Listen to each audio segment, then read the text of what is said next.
Hey everybody, welcome to Life is Beautiful. I'm Anthony. Today we are going to be talking about some beer history, specifically the history of the Gruit. Gruit is an incredibly interesting beer style because when you look at the modern beer scene, it's been largely defined by hops and their utilization of. You know, at the beginning of the craft beer boom, it was just tons and tons of hops. IPAs were like the dominant style, and they have been for almost 2 decades now. They've just been at the forefront, and we wanted them bitter and even more bitter, using more and more hops. And even when the consumer palate shifted on a whole, we still didn't get rid of the hop. Instead, we just changed how we used them. Instead, getting more aromatic, more juicier notes out of them, just changing where we put them in the boil. But still, they were the keystone of the craft beer industry. But what makes Gruit so interesting is that their heyday was actually before hops were even used in beer. So I want to talk about what makes a Gruit a Gruit. I want to talk about its history, and I want to talk about how it possibly is the future. So let's get into it. The first thing we have to start off with is actually the hardest. We have to try to define what a Gruit is. Why it's so hard to define Gruit is because they come in all different types of colors. They come in all different types of strengths. They come in all different types of flavors. It is a broad spectrum because Gruit, distilled down to its most basic essence, is that it's just a beer that was brewed without hops, but is instead brewed with spices, herbs, just not hops. So you can have stout Gruits, you can have Saison Gruits, you can have brown ale Gruits, pink hibiscus Gruits, the world is your oyster. I think one of the things that makes it so contentious is that when you look at the entire history of the world of beer, dating all the way back to its first conception, some people believe that was with the Natufians over 12,000 years ago, That's a long time. And when you look at when hops really started coming into the forefront of brewing around the 1st century, that's a whole lot of history that doesn't include hops. So people would, by that logic of just not with hops, people would think beers of Egypt, beers of Mesopotamia, they were all Gruits. But it's really not. When you look at the term Gruit, it specifically refers to the group of beers brewed without hops and instead with herbs and spices, predominantly throughout Europe. So as we go forward talking about Gruit, I want you to keep those two parameters within your mind. We're talking about Europe and we're talking about the exclusion of hops, but herbs and spices.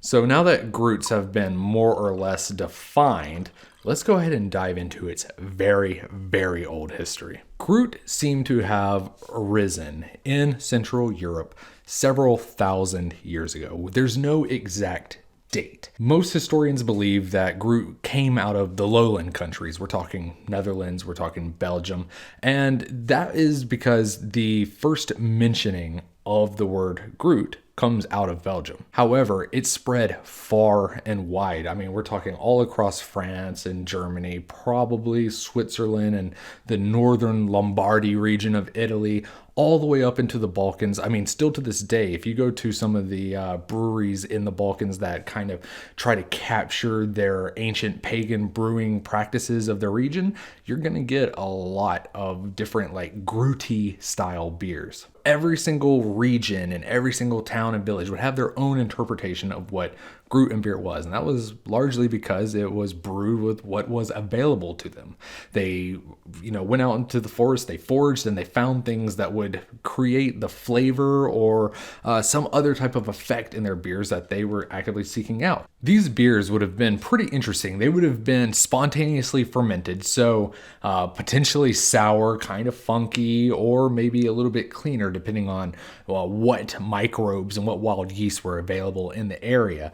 They would have also been likely pretty low in ABV due to rustic and not very well tuned mashing and sugar extraction techniques. And I've seen a lot of sources say that Gruits back in this period of time would have been a little bit more sweeter, a little bit more malty forward, because they didn't necessarily have the inclusion of hops, which makes beer largely bitter today.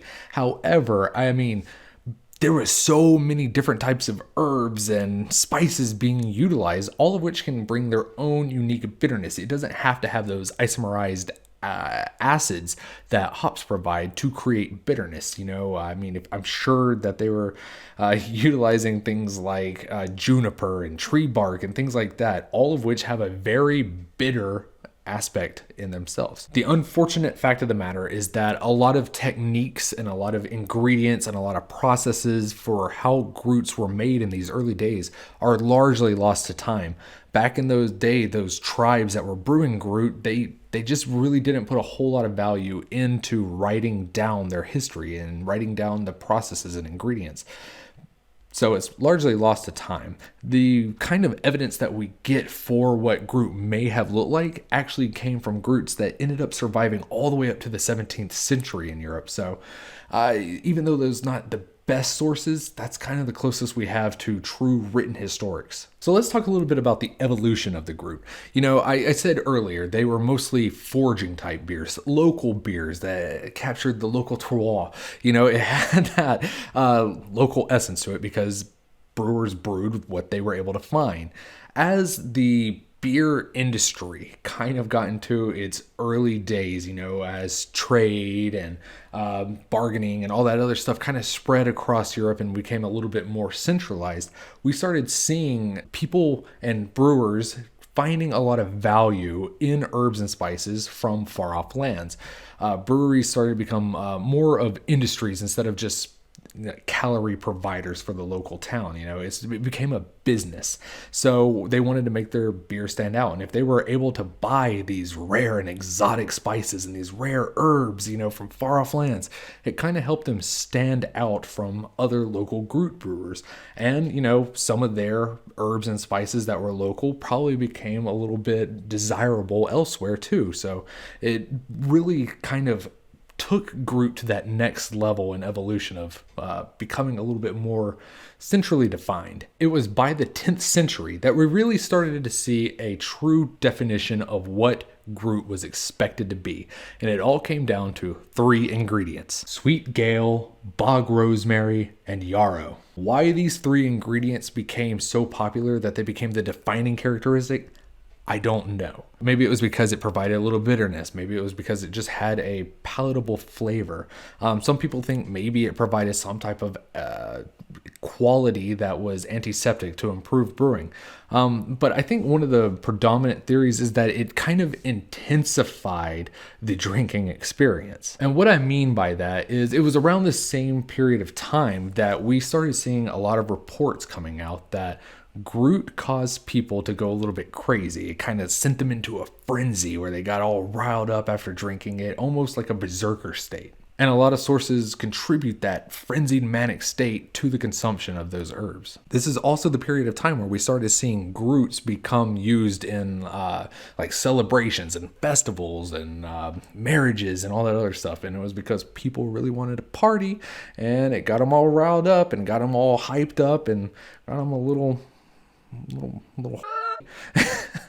and people wanted to party hard. Now, we really started to see Gruit's next chapter around the 1100s AD, and that was when the Holy Roman Empire was further expanding, and they wanted to regulate the production of Gruit as well as capitalize and profit off of it. Gruit was no longer just anyone wanted to brew it, they can brew it. It became centralized under the Holy Roman Empire and, you know, their designated regional rulers. They set up Gruit houses for people to brew. They regulated the price, they regulated the taxation on it, and they regulated the ingredients that could be included into Gruit. It was no longer just a household thing, it was a full-on industrial complex. And it was through this that we actually started to see a couple of brewers kind of pushing back. They didn't like that they were being charged for the spice importation. They didn't like that their price of their product and the money that they owed to the church all came from the spices, the importation of the spices. Nowadays it's the alcohol and the ABV, but back then it was the amount of spice used is how the price would be kind of set. So they started looking for alternatives, and they happened to find one, and it was the hop. So hops have been largely used in beer since the first AD. Hops were likely first used in brewing to be just like any other herb or spice, and that was to enhance the flavor of the beer, to provide a little bit more quality. Possibly they discovered its antiseptic quality, but the point was it was used just like every other herb and spice. It wasn't really thought of as different in the beginning. And as hops were used more and more, people began to realize, oh, hey, my beer is able to stick around a little bit longer. It doesn't go spoil as fast. It doesn't go bad as quickly. And that was when they started learning, hey, maybe it has an antiseptic quality. They didn't really understand that, but they knew that if they used hops as opposed to other ingredients, their beers would last longer. So they kind of carved out a little bit of a cult following where there were a subsect of brewers who were very dedicated to the utilization of the hop. Despite all of these benefits, hops largely stayed in Gruit's shadow until around the 1500s. There was a series of revolutions economically, religiously, and politically that caused the hop to be a lot more desirable. However, the most interesting shift in the landscape of the zeitgeist of the hop and the Gruit came during the Protestant Revolution, where Martin Luther King, the famed Protestant monk, was going throughout Europe, and he was largely preaching the utilization of hops. He really did not like the fact that the herbs used in Gruit were intoxicating, were mind altering, were libido enhancing.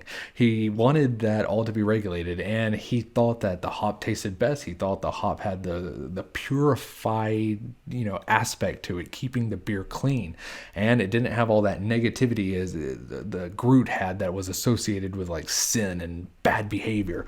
So he preached the hop far and wide, and as his religious reformation went about, so too did the brewing industry change to adopt the hop. We saw kind of a similar thing happening down in Bavaria. Bavaria had been trying for a very, very, very long time to establish a brewing industry that was capable of rivaling their northern German competitors, the Hanseatic League and whatnot.